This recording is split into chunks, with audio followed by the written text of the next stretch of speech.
Wanita terpaksa bongkar rumahnya, sikap mertua bikin kesal, minta pintu pemberiannya dikembalikan. Hal lumrah jika rumah tangga terjadi pasang surut. Konflik rumah tangga bisa saja disebabkan karena kurangnya komunikasi antara suami dan istri. Terkadang, ada juga pergolakan rumah tangga yang disebabkan konflik antara mertua dan menantu.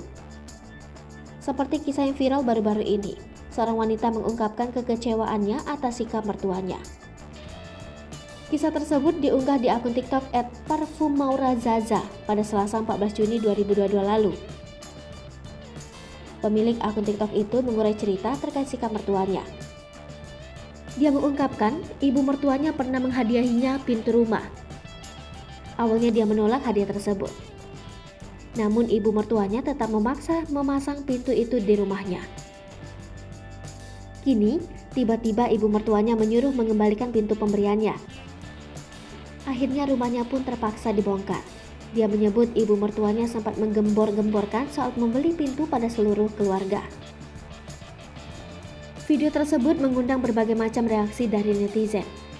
Di kolom komentar tak sedikit netizen turut mengurai pengalaman berkonflik dengan mertua.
Hai pemirsa Sri Popo TV, jangan lupa komen, like, dan subscribe, serta tonton terus berita-berita terupdate lainnya ya.